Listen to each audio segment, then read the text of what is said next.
Hey, so I've been out practicing, well, really exercising, walking, getting my blood moving today. And I was thinking about what I learned at 40, throwing the sticks. Something that I've done for over half my life. Shoot, now I dropped it in the backyard where the snakes are. Okay. So I've picked up a baton for the first time when I was like 5, maybe younger, but I remember I was in daycare and I became a competitive baton twirler. The story actually I kind of outlined in Believe Bigger. It's a really good story, I think, that there's some things that you're just destined for. There was a lady at one end of my street who had a studio in her garage. The whole garage had been blocked out, dance floor put down, mirrors in there.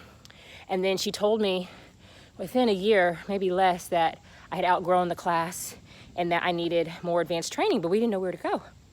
So my mom and I were driving by my elementary school one day, and there was this huge covered area where we would play at recess when it was raining or just, hopscotch, things like that. And there was this girl in there who was twirling, and she was juggling all these batons, and I was just fascinated. And we would go up and watch her. And one day, my mom went up to her and asked her, just what she did. Was she a competitor, and did she teach? She told us about herself. Her name was Kathy Gilbert. And I was fascinated. I was a little girl, right? And seeing her, she was probably, I can't remember if she was in high school yet. Maybe she was. I think she was probably in high school. Little did I know that years later, I wouldn't go to the high school I was scheduled to go to. I'd go to the same high school she went to. I would transfer, and I'd be the feature twirler there. And little did I know after that, I trained with her trainer, her coach. She was a teenager. She didn't have time to really teach me. She got me started, but she's like, I can't train you full time. I'm a student. I'm a kid too. So I went to her teacher, which is Janice Jackson, who's literally the best in the world. And little did I know that would take me to the stage of Miss America to win talent. Little did I know that I'd be the feature twirler at Texas Christian University.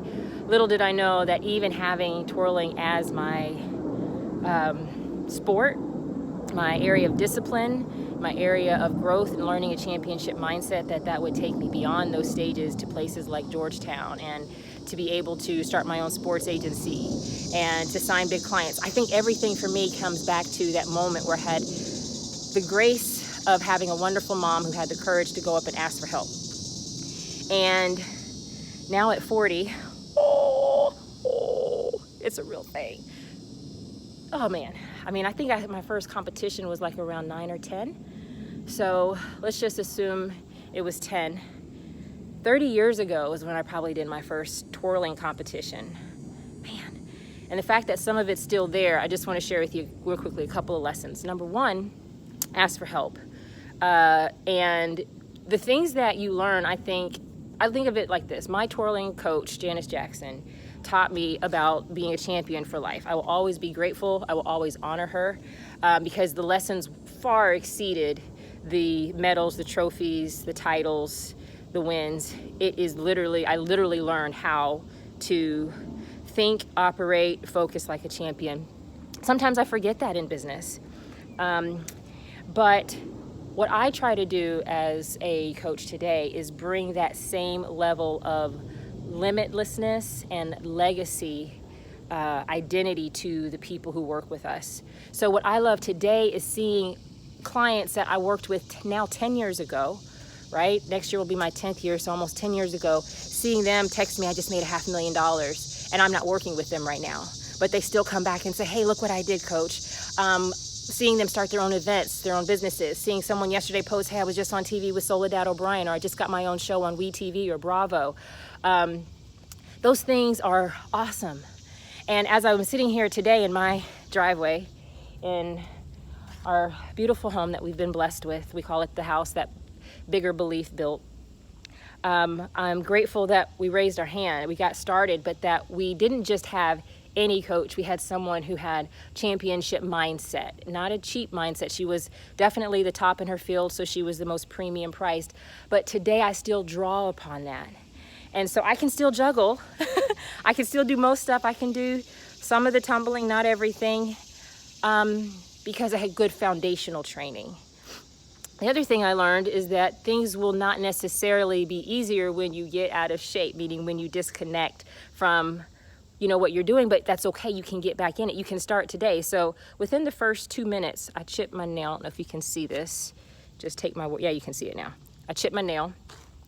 I busted my finger right there. You may not be able to see that as well, but it's kind of like a green bruise. It's actually already kind of faded away. So while I was twirling, I noticed that I kept dropping because I was sitting here thinking like, man, now I got to go get my nails done. And then I'm thinking, man, this hurts. So I'm trying to avoid catching it on my strong side. I'm not as strong on my left side. Did I mention I'm legally blind? I've told you all this before, but I'm legally blind. So doctors also said it would be impossible for me to be a twirler. So I am thinking about things that don't matter. Pain doesn't actually even matter. One of the things you learn as a competitor is you learn how to press through, and it goes away the less you focus on it. As my husband today says, what you focus on, you find. And so I was focusing on not hitting the hard or hurting spot, and then I heard the Holy Spirit say, because me and God, we talked a lot when we were training back in the day. I was on the competition floor saying P413, which is Philippians 4:13. I can do all things through Christ who strengthens me. While it's in the air, spinning around with 3, 1, 2, 3, catching on competition floor. So I've always focused. To me, faith has always been a contact sport where you engage the Holy Spirit in what it is you're doing in real time. And so he said, stop thinking it's going to hurt. And it literally went away. And now it's even fading away. Still got to go get my nail fixed. But this is why in competition we didn't get our nails trained. I never had my nails done growing up, which is probably why I like to do it now, because we had to keep them short. And if you did, they would chip, and it hurts, and it take the, especially if you're just not focused. You're not focused. So the second lesson is how important it is to stay focused, but and not focus on the things that you think are an issue. Like, what do you have to do next? I'm sitting here thinking, man, I got to figure out, man, it's a Saturday. Do I want to go get my nails done on a Saturday? It's going to be really crowded. So all this chatter is going on, and it's distracting your focus from what it is you're actually doing. And then the pain, press through it. Stop thinking and anticipating the next thing that you're going to do is going to hurt, because it's not. It's only going to hurt if you focus on it being painful, being difficult, being hard, being whatever. Yeah, so what? Maybe the last one was horrible. But the other thing about twirling and competing in anything is that you have to pick it up and you have to try it again and again and again.